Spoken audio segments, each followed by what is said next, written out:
El programa Permanecer de la Vicerrectoría de Cultura y Bienestar de la Universidad del Cauca presenta Aprender en casa, saberes en contexto para la escuela y la vida.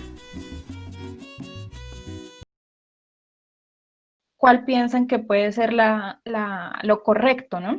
En la primera tenemos un porcentaje en el eje Y ustedes ven la variable porcentaje de eclosión de huevos de krill y en el eje X los niveles de pH, ¿cierto?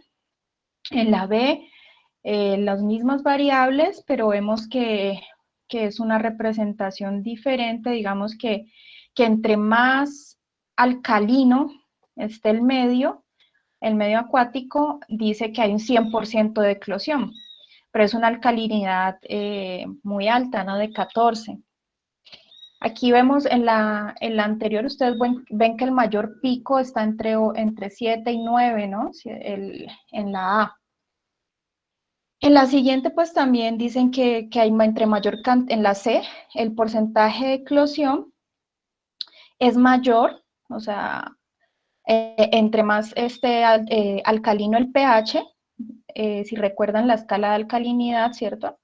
Aquí está la más alcalino y dice que hay una eclosión muy buena, ¿no? O sea, que casi del 100%.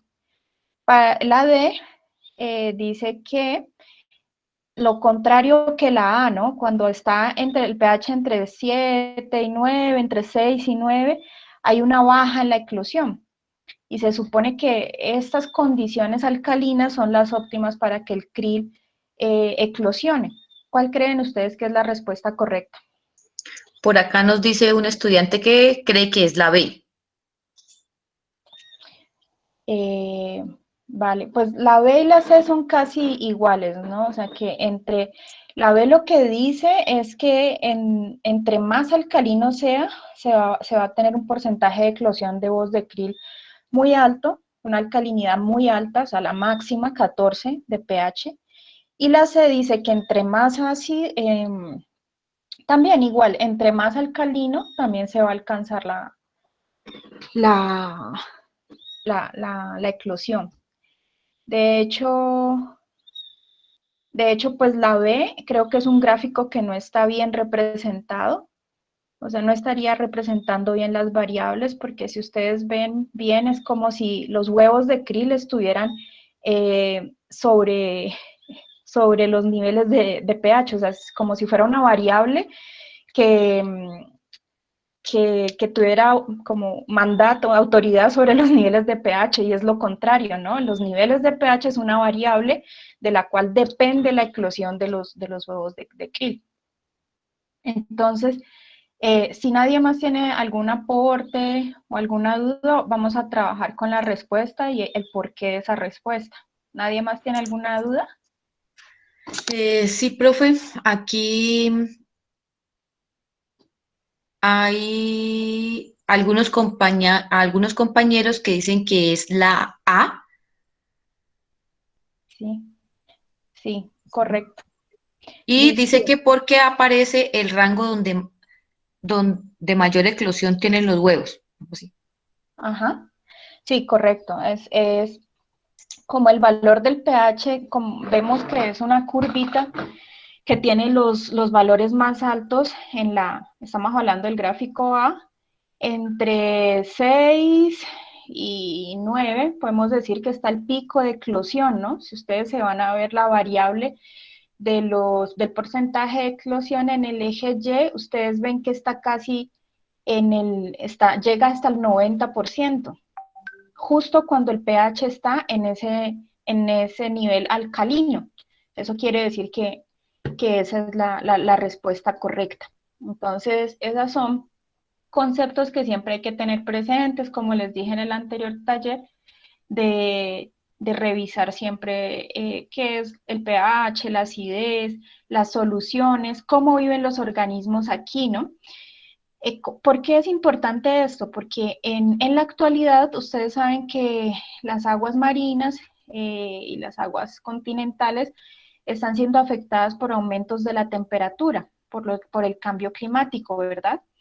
Entonces, esta temperatura hace variar el pH, la acidez del agua, Y asimismo, varía la eclosión de estos animalitos, de estos invertebrados, en este caso los crustáceos, y afecta también la disponibilidad de alimento para otros animales que los consumen y para todo las funciones tróficas en el ecosistema que cumplen estos animalitos. Son muy importantes, están en cantidades en el mar y cumplen funciones muy importantes. Entonces, esta se me adelantó. Aquí hay una pregunta, varias preguntas a partir de una tablita que nos presentan aquí. Seguimos con el ambiente marino. Perdón, yo les muestro.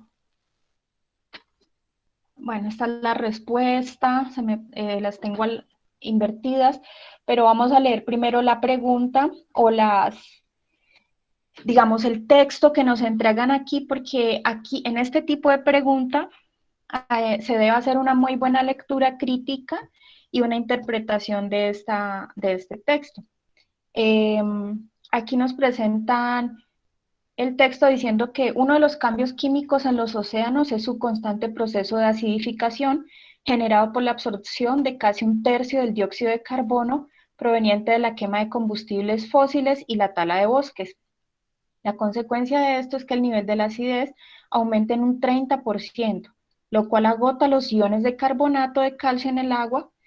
Los científicos han realizado experimentos en el laboratorio para probar que la disminución de pH tiene incidencia sobre el comportamiento y la actividad de algunos organismos. La tabla muestra sus resultados.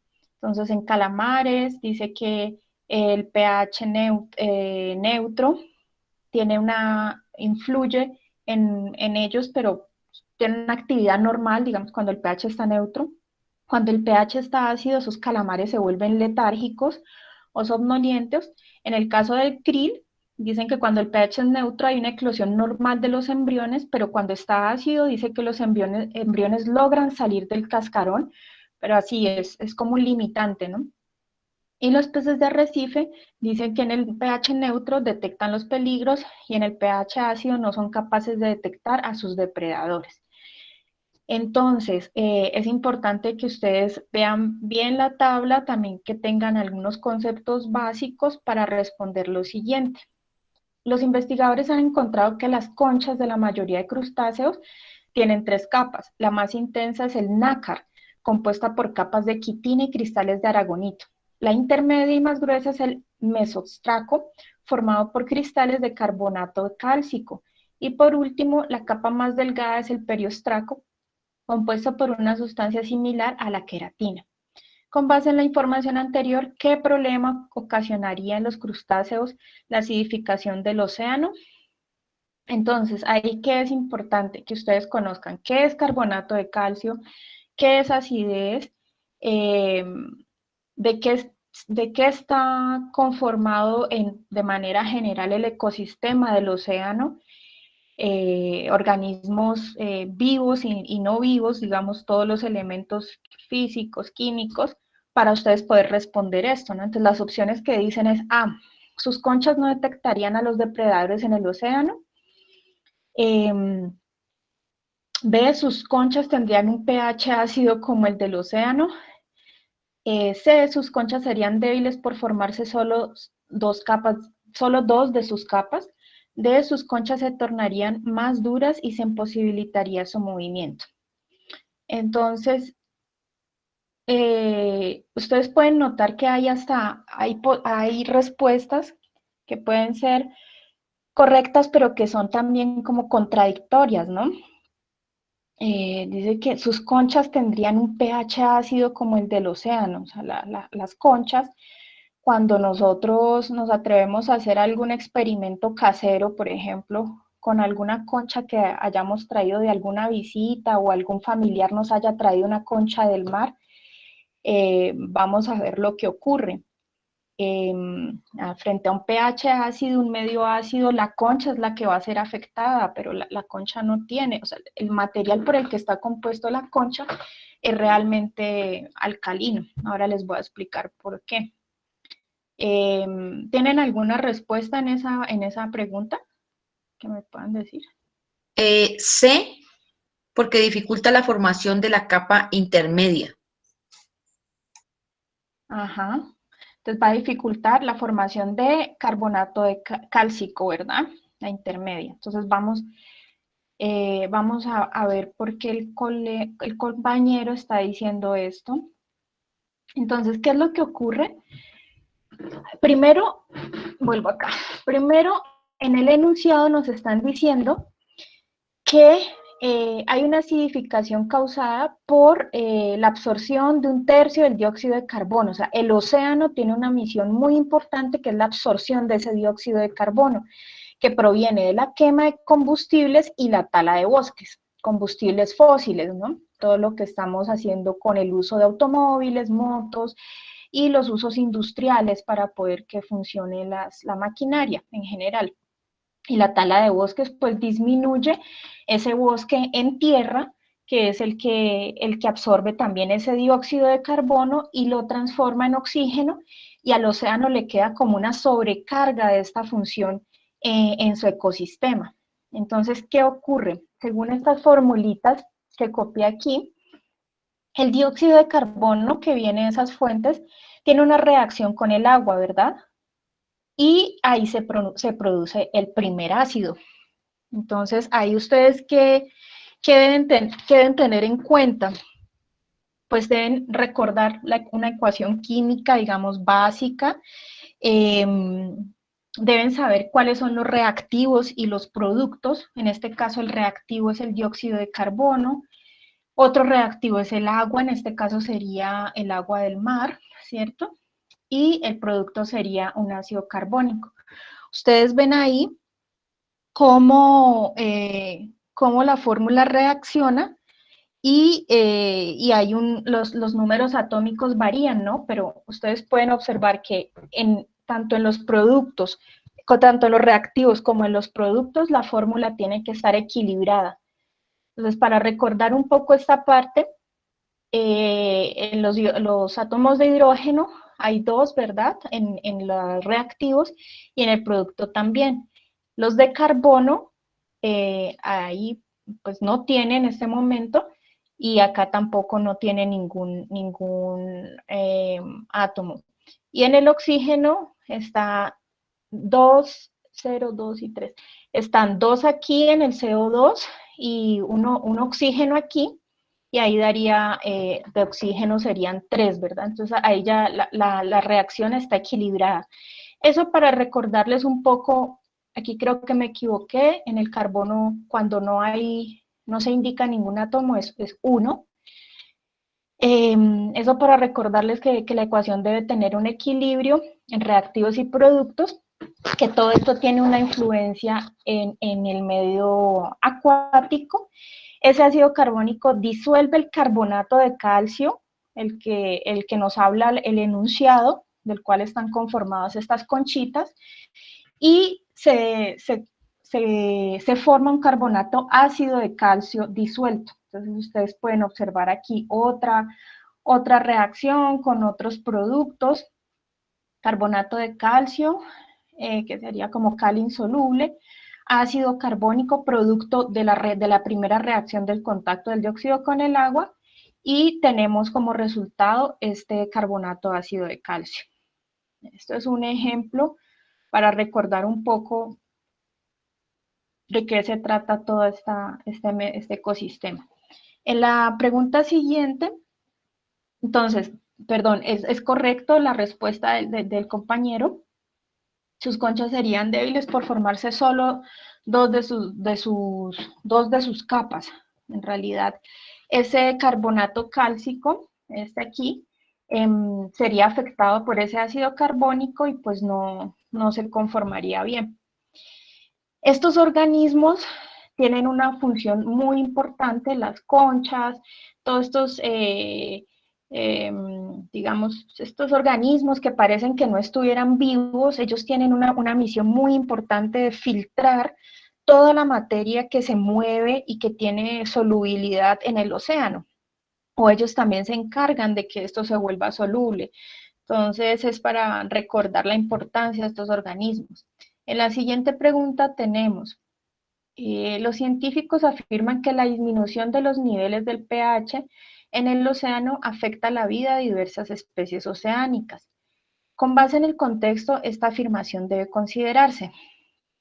Entonces ya ahí es un tipo de pregunta que les pide a ustedes hacer una interpretación, recordar un conocimiento científico y también hacer una interpretación de ese enunciado.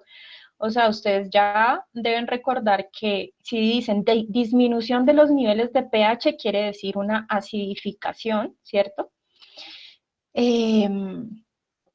Y van a interpretar según estos enunciados. A, una evidencia porque se muestra que a pH bajos no hay vida en los océanos. B, una conclusión porque los científicos son rigurosos en los análisis de la información. C, una evidencia porque no analizaron si a pH inferiores de 1 se mantienen estos resultados.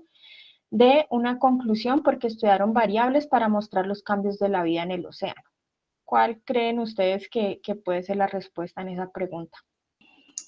Los estudiantes dicen que la D, ¿sí? Todos los que han puesto aquí dicen que sería la D. Listo, entonces una conclusión porque estudiaron variables para mostrar los cambios en la vida en el océano. Exacto, entonces, la A, ¿por qué no es la A? Una evidencia, porque se muestra que a pH bajos no hay vida en los océanos. Esto no es cierto, se ha demostrado que en pHs muy bajos, ácidos, sí hay vida. Otra información importante es que es diferente que haya vida, pero el tipo de vida o la calidad de vida cambian sus ciclos, como vimos en el krill, no se pueden o eclosionar o no pueden reproducirse bien, cambian todas las condiciones ambientales. Entonces, por eso no es la B, dice una conclusión, porque los científicos son rigurosos en los análisis de la información. Eso no, digamos que no tiene como mucha relación con lo que nos están preguntando, ¿no? Los científicos, sí, o sea, no tiene como relación. La C dice una evidencia porque no analizaron si a pH inferiores de 1 se mantienen estos resultados. Tampoco no tiene como mucha lógica con lo que nos están mostrando en todos los enunciados, ¿no? O sea, los pH inferiores de 1, pues sí existen, pero la escala que se maneja, o pueden existir, pero la escala que se maneja estándar es de 1 a 14, como yo les enseñé en el taller anterior. Tal vez pueden ver la presentación anterior para aquellos que no asistieron al taller anterior.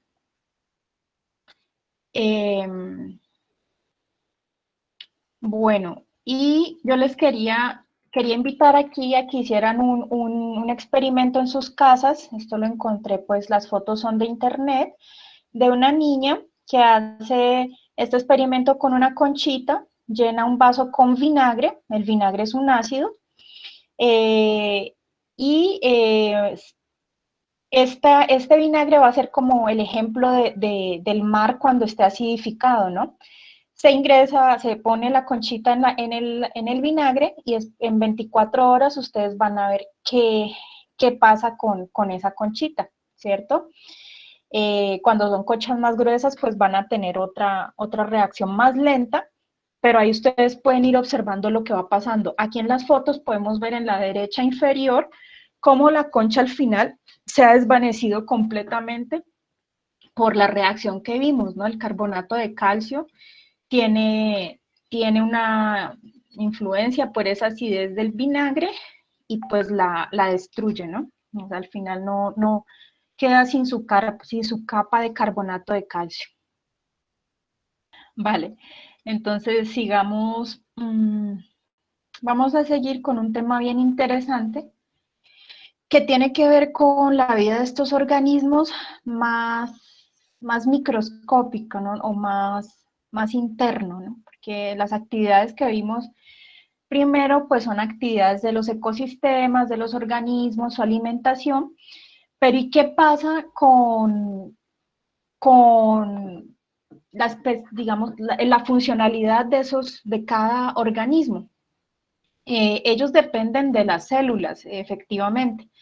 En el caso de esta pregunta nos hacen un cuestionamiento sobre, dice así, el tema en general, yo les voy a guiar un poco, es la célula y los procesos de división celular, que son mitosis y meiosis. Vamos a hacer primero esta pequeña pregunta, después vamos a ver una parte conceptual. Después de varias investigaciones, un grupo de científicos determinó que una dieta baja en proteínas o la exposición prolongada al sol causan enfermedad en la piel de los gatos. Esta enfermedad provoca mutaciones en los genes encargados de la división de las células de la piel. Con base en la información anterior, ¿cuál de las siguientes sería un síntoma de esta mutación en los gatos? A. Aumento de tamaño y de masa muscular en los gatos.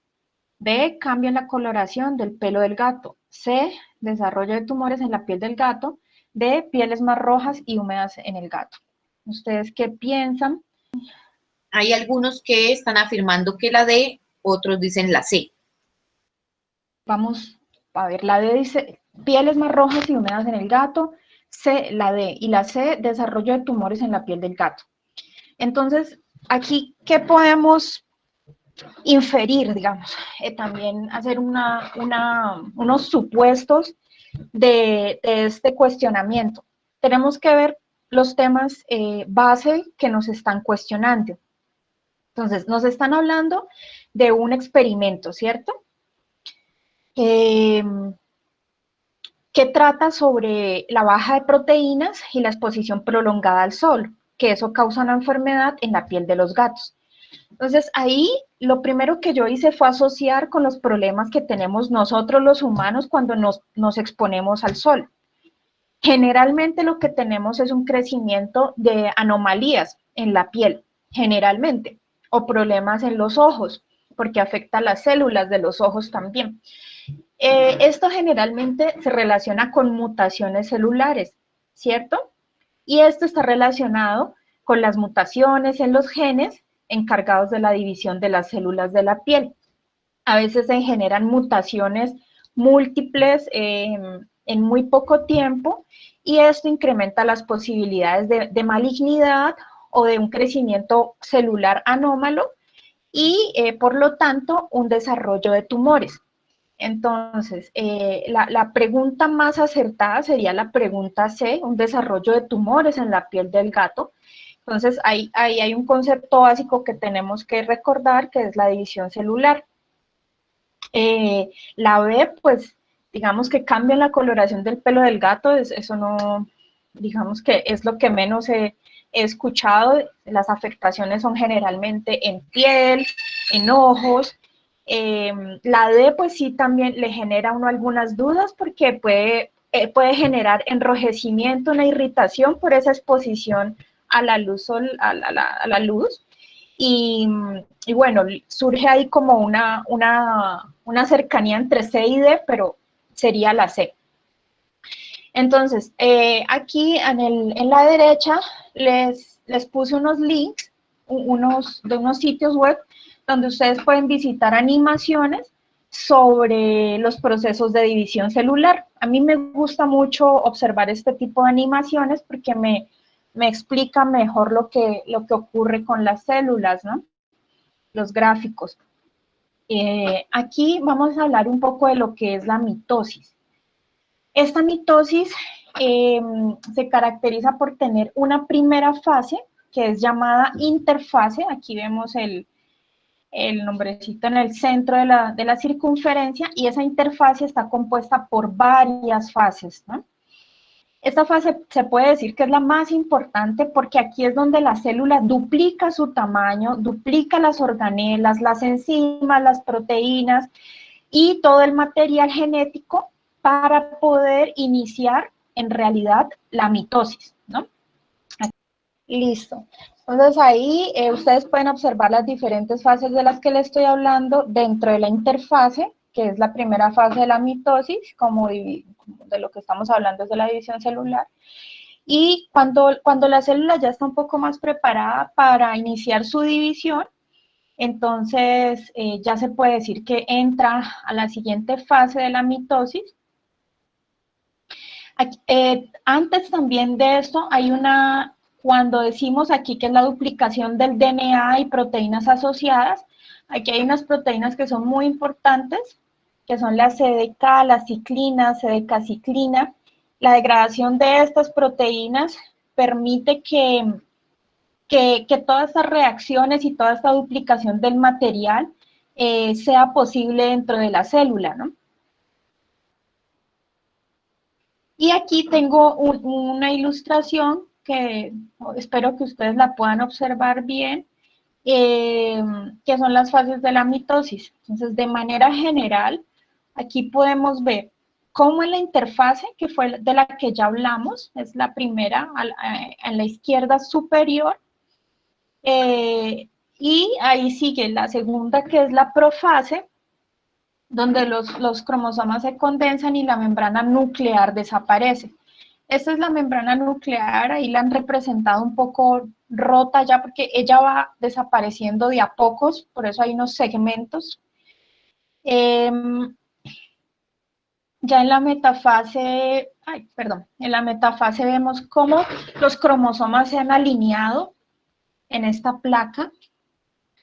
Los cromosomas están alineaditos y las fibras del uso, que son estas que están como sosteniendo los cromosomas, están ya más organizadas, ¿no? A comparación de la anterior.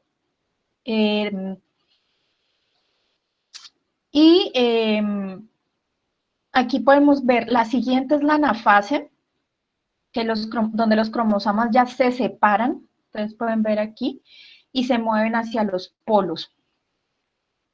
Y aquí ya hay una división final de la célula con dos celulitas, ¿cierto? Entonces, al inicio la interfase es una célula madre 2N, ¿cierto? Que tiene un material genético 2N, digamos.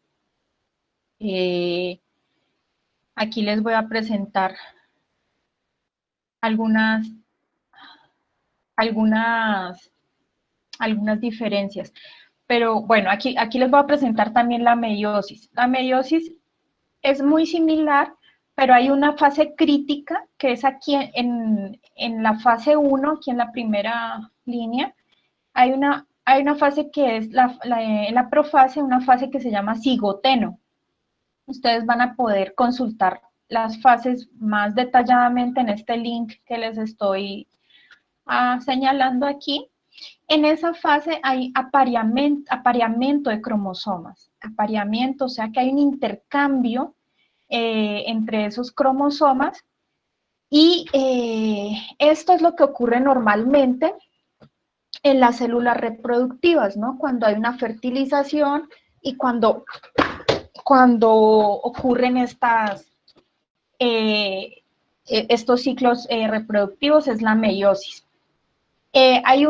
¿Cuál es la diferencia entre mitosis y meiosis? En la mitosis hay una replicación de material, pero en la meiosis hay una primera fase que es una reducción de material, ¿sí? Entonces, la mitosis la llaman como un proceso ecuacional, o sea, que se duplica, y la meiosis como un proceso reduccional. Además que el material que sale, vuelvo acá, el material que sale aquí es 2N, 2N para cada celulita, mientras que en la meiosis el material que sale son celulitas con el material genético haploide, ¿no? Estamos hablando. Y aquí es diploide, en la anterior, en la mitosis, perdón. Aquí podemos ver una tablita resumen que me pareció como pertinente entre mitosis y meiosis, pero sí es importante que ustedes vayan al texto que les envié en el taller pasado, busquen el capítulo de división celular y hagan sus propias representaciones con colores y con sus dibujitos en un papel, tratando de comprender cada fase y ustedes haciendo la representación. ¿Por qué? Porque pues tiene fases que son complejas parecen que fueran simples, pero son fases muy complejas que necesitan reacciones químicas que son bien importantes entenderlas de manera general, y lo que nosotros entendemos en nuestro bachillerato o en la secundaria, saber las diferencias en los dos procesos, ¿no? Es bien importante. Aquí podemos ver que la mitosis, por ejemplo, en el cuerpo humano ocurre en todas las células del cuerpo. Las células obtenidas por cada célula madre son 2 células. El número de cromosomas de la célula madre es diploide, 2N, 2N. La función, que es un crecimiento, la renovación de células y tejidos, mantenimiento de la vida del individuo, ocurre solo una división celular, no existe recombinación genética, que era lo que les comentaba que en la mitosis, y las células obtenidas, pues son todos los tipos celulares en general. Mientras que en la meiosis, lo que les comentaba es para funciones de reproducción, de gametos, están presentes en los ovarios, en los olvidé el nombre de los conductos, donde se encuentran los espermatozoides, bueno, y están las células, óvulos y espermatozoides, son las que sufren este proceso de meiosis. Y la diferencia también es que se producen 4 células y la célula madre es de información genética diploide, pero las células hijas son haploides, ¿sí? Esto también se hace con fines, o sea, esto ocurre en las células para que haya una continuidad y una variabilidad genética en todas las especies animales, vegetales y todo lo que está unido al reino animal, vegetal. Bueno, aquí tenemos una pregunta que es un enunciado bastante interesante, donde nos piden varios conceptos relacionados al océano, el ecosistema, volvemos como a ese tema. Y yo quería que ustedes me ayudaran a responder. Ay, o sea, la respuesta, disculpen. Pero vamos a hacer el esfuerzo por hacer el ejercicio. Volvemos aquí, ¿qué se maneja? Se maneja los conceptos de solutos y solventes, que es otra parte teórica, base de la biología y de la química. En la prueba de estado, en la prueba saber, les puede salir este tipo de preguntas, tanto en las áreas de biología como en el área de competencias de química. Entonces es bien importante que ustedes recuerden estos temas. Vamos a leerla, a tratar de interpretar la gráfica y a discutirla un poco. Entonces dice, el derretimiento de los casquetes polares en el Polo Sur ha venido aumentando desde el año 1951, debido a un incremento en la temperatura, la cual afecta a las aguas de sus océanos cercanos. Con el objetivo de establecer si el aumento de temperatura ha afectado la salinidad, unos investigadores decidieron medirla en una primera estación de muestreo en los océanos cercanos al Polo Sur, desde 1957 hasta 2009. Los resultados obtenidos se muestran en la gráfica. Entonces, ustedes observan las variables y en el eje Y ustedes tienen salinidad, que se representa en las unidades gramos de sal o kilogramos de agua, ¿cierto? 2 unidades de masa, gramos o kilogramos de agua. Y en el eje X ustedes ven representados los años donde ellos hicieron los muestreos en esas estaciones, ¿cierto? Cuando hablan de estaciones, son como estaciones experimentales, ¿sí? Donde ellos, los científicos, los investigadores se instalan para poder tomar muestras de determinado medio que esté en estudio. Entonces dice la pregunta, de acuerdo con lo anterior, ¿cuál es la causa del cambio en la salinidad del agua en los océanos cercanos al Polo Sur?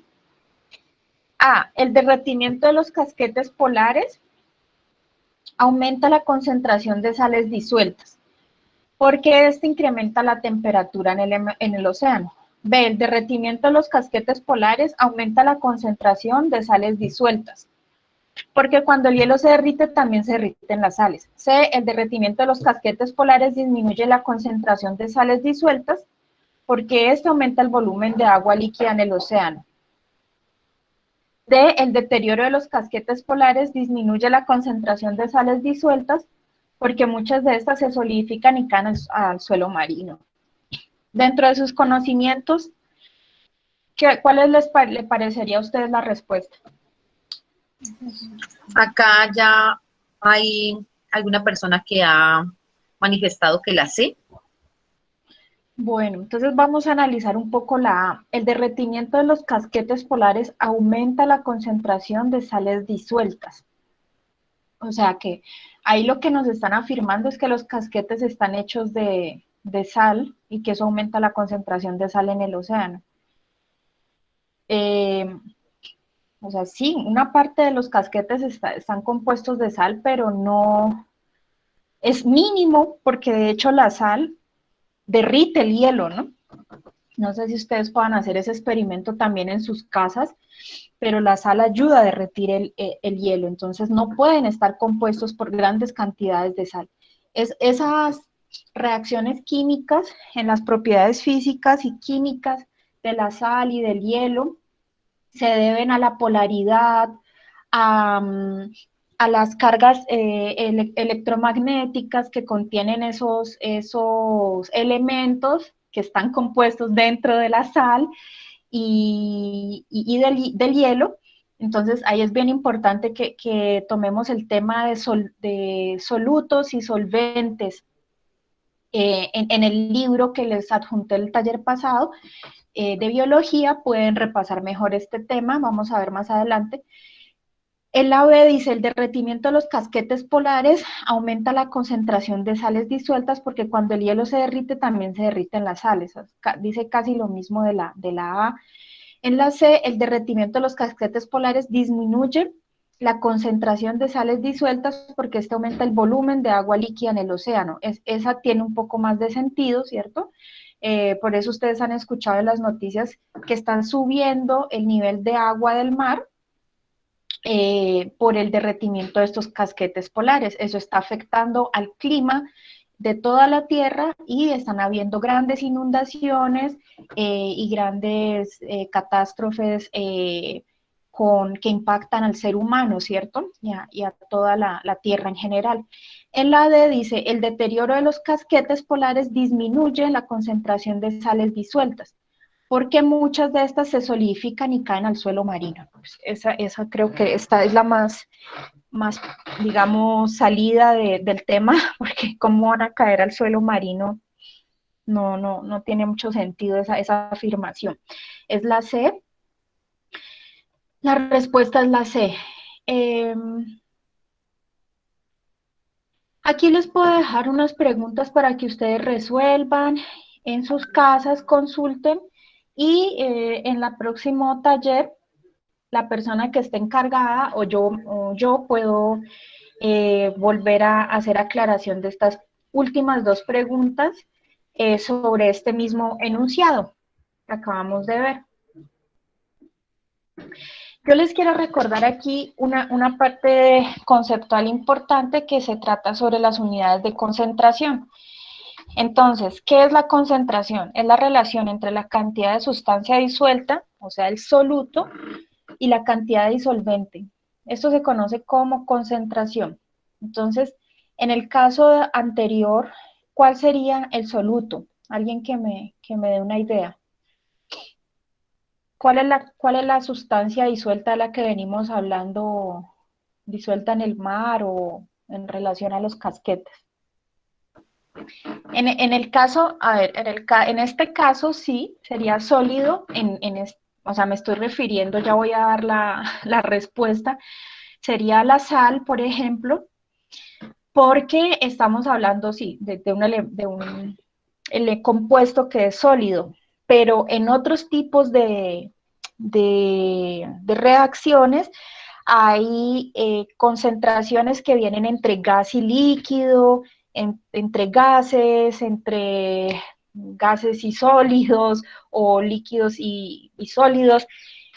Bueno, en este caso es líquido y sólido. La sal, bueno, digamos que viene disuelta en el solvente que sería el agua del océano, ¿no?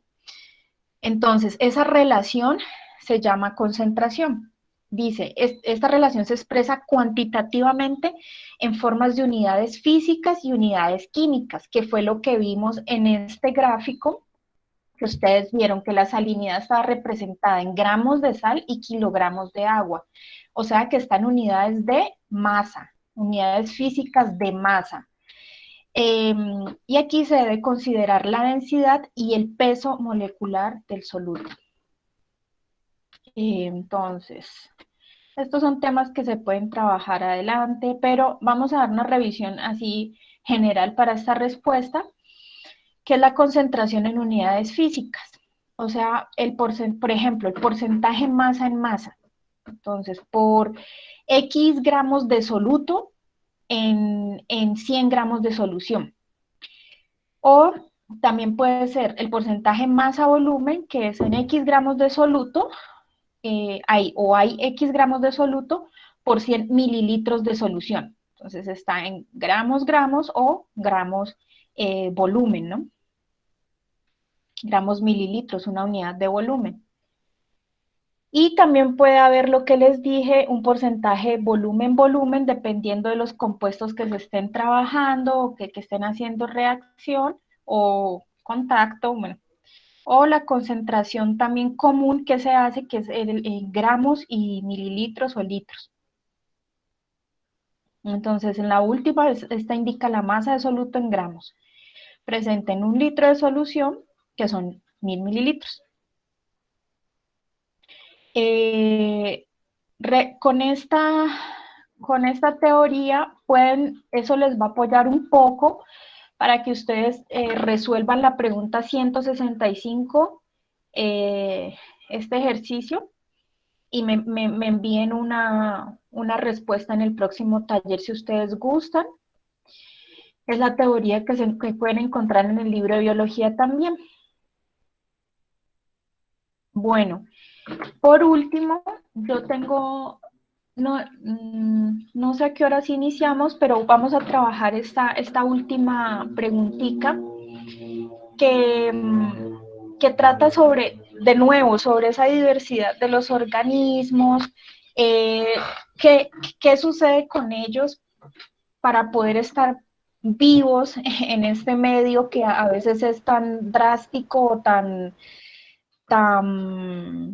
difícil, ¿no? Entonces, ellos sufren diferentes transformaciones. Yo quiero que ustedes me expliquen esta respuesta, que no solo me den la respuesta, sino que también traten de explicármela. Esto está más relacionado con el tipo de vida y las adaptaciones. En los animales, las adaptaciones de diversas partes de la boca a los alimentos que ingiere figuran entre las más sorprendentes que pueden citarse. Por ejemplo, las partes bucales como la espiritrompa de algunos insectos están adaptadas para aspirar el néctar de ciertos tipos de flores. No sé si ustedes han observado alguna vez una mariposita. El órgano que ellas estiran, se llama espiritrompa. Las que se encoge y se retráctil, y con el cual cogen también este polen o néctar, es espiritrompa. Mientras en otro, la adaptación es para chupar sangre por picadura o para masticar vegetales. Ahí podemos imaginarnos algún murciélago que sea consumidor de sangre, o algunos zancudos, mosquitos, ¿no? Y también se encuentra que los picos de varias clases de aves y los dientes de algunos mamíferos pueden adquirir gran adaptación para tipos peculiares de alimento. ¿Por qué? Los organismos realizan modificaciones de acuerdo con las necesidades del medio. B, algunos animales logran prestar atención a las exigencias de un espacio específico. C, las aves son las que menos se adaptan a los diferentes medios por su fisiología. D, los mamíferos son los únicos organismos con diversas adaptaciones para sobrevivir. ¿Ustedes qué piensan y por qué? Bueno, yo invito a todos que hagan una exploración de la página del museo. Tal vez las indicaciones de navegar les puede salir en inglés, no sé si en el navegador les salga en español, que ustedes tengan la opción de darles en español, le dan clic en la parte de iniciar, en el link creo que les va a entrar directo al recorrido virtual, a un corredor del museo, y ahí van a poder visitar diversidad de especies animales que están con diferentes formas. Por ejemplo, la ballena que les mostré al inicio. La ballena tiene abarca con su boca eh, toneladas de krill, que es el otro animalito que les mostré. Entonces, o sea, su cuerpo está adaptado para consumir ese tipo de organismos, ¿no? Y ellos tienen una especie en la boca, una especie de, de cilios, se me olvida en este momento la estructura, el nombre, pero eso es lo que a ellos les ayuda a hacer la primera digestión de ese krill y son adaptaciones magníficas, ¿no? Cuando ustedes vean los animalitos de cerca, quien no ha tenido la oportunidad o de pronto la curiosidad nos ha faltado un poquito, pues los invito a que observen una mariposa de cerca, un colibrí de cerca, una abejita, van a tener estructuras muy específicas para cumplir su misión de alimentarse o también de ser, algunos también son parásitos, ¿no? Las pulgas, las garrapatas, zancudos, cómo nos pica un zancudo, ¿no? Con su estructura muy específica. En el caso de los consumidores de sangre, ellos también tienen receptores sobre el sistema inmune del hospedero del que van a alimentarse. Entonces son especificidades dentro de esos organismos que se dan a través de los miles de años y cientos de años, miles, ¿sí? De evolución de esas especies para poder conseguir lo que hacen ahora y vivir en este medio, ¿no? En los diferentes medios donde se encuentran. Entonces, bueno, ese es el link, que es el mismo que les estoy hablando. Esta es una de las ilustraciones que está en el Museo de Historia Natural que les hablé. Tiene ilustraciones para que tengan en cuenta que los montajes de animales que hay en ese museo son de animales de verdad, ¿no? Entonces, han trabajado la parte de taxidermia para lograr los montajes lo más real posible de sus pieles y haciendo trabajo especial con sus pieles para conservarlas y poder que estén estos animalitos bien conservados, como también tenemos aquí en el Museo de Historia Natural de la Universidad del Cauca, no sé si algunos conozcan, o cuando tengamos la oportunidad de nuevo de visitarlo. Mientras tanto, pues podemos hacer esa visita virtual a este museo que les indique. Eso es todo y ha sido un placer acompañarlos en este taller.